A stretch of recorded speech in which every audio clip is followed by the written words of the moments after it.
Hello friends, welcome to my YouTube channel science zone. और आज एक बार फिर से आपका स्वागत है। और आज हम लोग बात करने वाले इलेक्ट्रोस्टैटिक के एक बहुत ही इम्पोर्टेंट टॉपिक जिसका नाम है लाइंस ऑफ इलेक्ट्रिक फोर्स। ये लाइंस ऑफ इलेक्ट्रिक फोर्स भी बोलते हैं इसे, और इलेक्ट्रिक फील्ड लाइंस भी बोलते हैं। ये क्या है अभी हम आपको बताते हैं।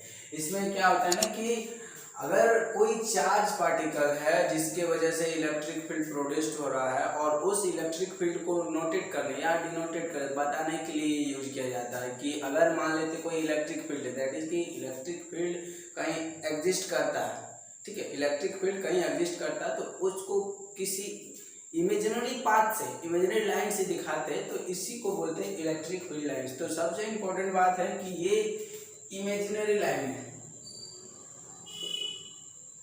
इमेजिनरी लाइन्स है, इमेजिनरी लाइन्स है। और ये क्या होता है कि ये जो इलेक्ट्रिक फील्ड लाइन्स है, इस पाथ पे इलेक्ट्रिक फील्ड लाइन्स और या लाइन पाथ बोली, तो इस पे टेंजेंट जो खींचते हैं ना, तो वो एक्चुअली में इलेक्ट्रिक फील्ड के डायरेक्शन को बताते हैं। जैसे मान लेते हैं कोई एक चार्ज पार्टिकल है यहाँ पर, तो इस पे ये पॉजिटिव चार्ज है, तो इस पे जहाँ जहाँ फोर्स लगता है तो उस डायरेक्शन में एक इलेक्ट्रिक फील्ड सेटअप हो जाता है, और उसको इस तरह से इमेजिनरी पाथ से दिखा सकते हैं। दैट इज कि ये जो लाइंस हैं ये अपने चारों तरफ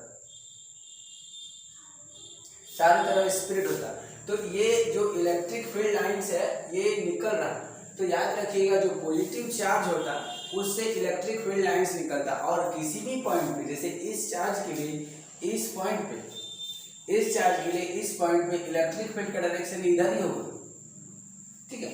तो ये बताता कि तो किसी भी पॉइंट पे जब बताना हो तो ये ग्राफिकल रिप्रेजेंटेशन है कि इलेक्ट्रिक फील्ड को हम ग्राफिकली कैसे दिखा देते हैं, पाथ के जरूर से, तो इस तरह से। तो जो पॉजिटिव चार्ज होता है उससे इलेक्ट्रिक फील्ड लाइंस निकलता है, हम लिख देते हैं electric field lines, electric field lines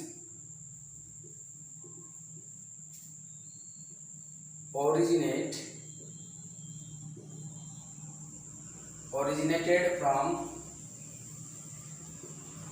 positive charge, ठीक है। जो इलेक्ट्रिक फील्ड लाइंस है वो ओरिजिनेटेड होता है पॉजिटिव चार्ज से, लेकिन जो नेगेटिव चार्ज में ये टर्मिनेट हो जाता है। अगर यहाँ कोई नेगेटिव चार्ज है तो इस तरफ सब जाएंगे, मतलब जो इलेक्ट्रिक फील्ड लाइंस का जो डायरेक्शन होगा, दैट इज कि फील्ड का डायरेक्शन उसके तरफ रहेगा। हम ये पहले ही डिस्कस कर चुके हैं कि पॉजिटिव के लिए इलेक्ट्रिक फील्ड जो होगा उससे अवे होता है, तो नेगेटिव चार्ज की तरफ होगा हमेशा। तो इसका मतलब जो इलेक्ट्रिक फील्ड लाइंस भी जो टर्मिनेट होगा, मतलब खत्म होना चाहिए, वो बोलते हैं उसी की तरह होता है। तो इलेक्ट्रिक फील्ड किसी भी पॉइंट, मान लेते इस पॉइंट पे हमको निकालना है, तो इस फील्ड में जो इलेक्ट्रिक फील्ड का डायरेक्शन होगा वो इस पाथ पे, इस डायरेक्शन में इलेक्ट्रिक फील्ड रहेगा। तो ये पॉजिटिव है, ये नेगेटिव है। पॉजिटिव से इलेक्ट्रिक फील्ड लाइंस निकलते हैं और जो नेगेटिव है उसमें आते हैं, ठीक है। ये बहुत इंपॉर्टेंट चीज है। अगर मान लेते दो चार्ज रखते हैं, एक पॉजिटिव एक नेगेटिव, अगर मान लेते हैं ये पॉजिटिव चार्ज है और यहाँ पर एक नेगेटिव चार्ज है, तो इस हिसाब से यहाँ से जो भी इलेक्ट्रिक फील्ड लाइंस निकलेंगे वो वहाँ पर टर्मिनेट हो जाएंगे, वहाँ खत्म हो जाएंगे। दैट इज कि इलेक्ट्रिक फील्ड लाइंस का जो डायरेक्शन होगा वो पॉजिटिव से नेगेटिव की तरफ रहेगा। यहाँ से निकलेंगे और यहाँ पर टर्मिनेट हो जाएगा।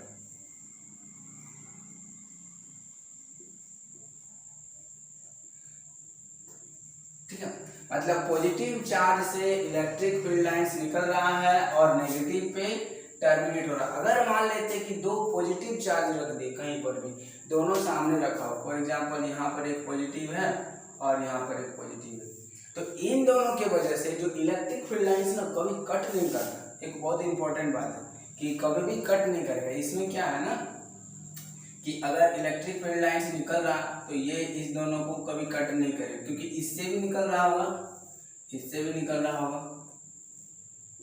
तो इस तरह से वो दोनों एक अपना अपना रास्ता बना लेगा। दैट इज कि इससे भी निकल रहा है, इससे भी निकल रहा है,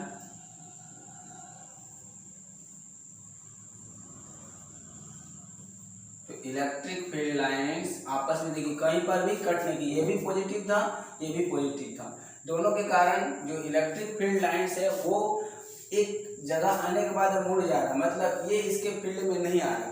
लेकिन अगर यही चीज रहता है कि अगर मान लेते दो पैरेलल है, जैसे कहीं पर भी हमको इलेक्ट्रिक फील्ड पता करना, तो इस हिसाब से हम यहाँ पर इलेक्ट्रिक फील्ड पता कर सकते हैं। Electric field never intersect each other. यहाँ पर एक और पॉइंट हम लिख देते हैं, इलेक्ट्रिक फील्ड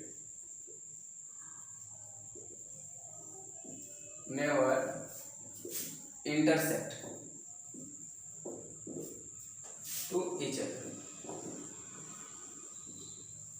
इसका मतलब क्या कि अगर कहीं पर इलेक्ट्रिक फील्ड लाइंस लिखे है ना, इलेक्ट्रिक फील्ड नहीं, इलेक्ट्रिक फील्ड लाइंस लिखना ज्यादा अच्छा है। Electric field lines never intersect to each other. अगर मान लेते कट जाता है कहीं पर, जैसे एक इलेक्ट्रिक फील्ड लाइन दूसरा इलेक्ट्रिक फील्ड लाइन से कट जाता है, तो इसका मतलब कि उस जगह पर इलेक्ट्रिक फील्ड का दो डायरेक्शन है, एक इधर होगा एक इधर होगा। मान लीजिए दो लाइन से तक कट गया, तो एक जगह पर दो डायरेक्शन कैसे हो सकता है, ये पॉसिबल ही नहीं है। इसीलिए कभी भी इलेक्ट्रिक फील्ड लाइंस आपस में नहीं कटेंगे। एक और चीज बताते हैं, देखिए क्या क्या बताते हैं। ये इमेजिनरी लाइन है, पॉजिटिव से निकलता है, नेगेटिव में टर्मिनेट होता है, इस तरह से निकल रहा है, इसमें टर्मिनेट होगा। अलग अलग है तो अलग अलग बात कर सकते हैं। अगर दो पॉजिटिव चार्ज को रख दिए सामने सामने, तो दोनों का जो इलेक्ट्रिक फील्ड लाइंस तो निकलेंगे लेकिन कभी भी इंटरसेक्ट नहीं करेंगे। ये जो इलेक्ट्रिक फील्ड लाइंस है, जितना भी इलेक्ट्रिक फील्ड लाइंस निकलता है किसी भी चार्ज से, वो डिपेंड करता है कि उसका चार्ज कितना है। अगर चार्ज ज्यादा रहेगा, इसमें मान लेते क्यू चार्ज ज्यादा है, तो इससे ज्यादा इलेक्ट्रिक फील्ड लाइंस निकलेंगे या तो ज्यादा टर्मिनेट होंगे। पॉजिटिव हो तो निकलेगा, नेगेटिव है तो उसमें टर्मिनेट होने वाले। तो जो इलेक्ट्रिक फील्ड लाइंस है, electric field lines directly proportional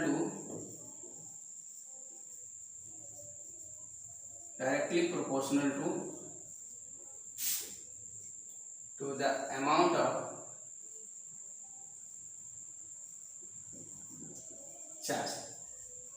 जितना ज्यादा चार्ज रहेगा उतना ज्यादा इलेक्ट्रिक फील्ड लाइंस होगा। एक और चीज बता रहे हैं, देखिए जो मेटल होता है इसको हम कंडक्टर बोलते हैं। तो किसी भी कंडक्टर में जो इलेक्ट्रिक फील्ड लाइंस होता है, कंडक्टर के अंदर अगर हम कहीं इलेक्ट्रिक फील्ड लाइंस एंट्री करा दें, फॉर एग्जांपल इसी से, जैसे इलेक्ट्रिक फील्ड लाइन यहाँ से इंटर हो रहा, पैरेलली जा रहा, मान लेते हैं यहाँ से इलेक्ट्रिक फील्ड इंटर कर रहा, तो इसके अंदर इलेक्ट्रिक फील्ड नहीं होता, ठीक है। जो मेटल होता है उसके अंदर इलेक्ट्रिक फील्ड एग्जिस्ट नहीं करता है और ये ऐसे ही निकल जाएगा, ठीक है। मतलब यहाँ पर कोई भी इलेक्ट्रिक फील्ड लाइंस नहीं होगा और इलेक्ट्रिक फील्ड जो नेट इलेक्ट्रिक फील्ड होगा इसके अंदर जीरो होता है। एक और इम्पोर्टेंट चीज है कि अगर मान लेते हैं कि इसमें इलेक्ट्रिक फील्ड निकल रहा है और जो टर्मिनेट हो रहा वो इस पर परपेंडिकुलर होगा, मतलब जो पाथ है और जो निकलने वाला जो है वो भी परपेंडिकुलर होगा। दैट इज कि अगर मेटल सरफेस पे चाहे वो किसी भी शेप में, जैसे ये कोई मेटल है तो इसमें अगर इलेक्ट्रिक फील्ड गिरेगा तो ये इलेक्ट्रिक फील्ड इस पर परपेंडिकुलर ही होने वाला, ठीक है। जो इलेक्ट्रिक फील्ड होगा इसमें परपेंडिकुलर नहीं होने वाला। तो इस तरह से ये लेक्चर हुआ समाप्त। बहुत ही अच्छा टॉपिक है, इसका कंसेप्ट बहुत तगड़ा रखे, इससे एग्जाम में जरूर आता, बहुत ही इंपॉर्टेंट है। मतलब 3 नंबर के लिए इसमें आता रहता है, बोर्ड के लिए भी है और अगर आप तैयारी कर रहे हैं किसी भी तरह का कॉम्पिटिटिव एग्जाम में तो उसमें भी इलेक्ट्रिक फील्ड से रिलेटेड क्वेश्चन आता है, ठीक है। वीडियो को देखने के लिए धन्यवाद। चैनल को शेयर कर दीजिए, सब्सक्राइब कर दीजिए। Thank you.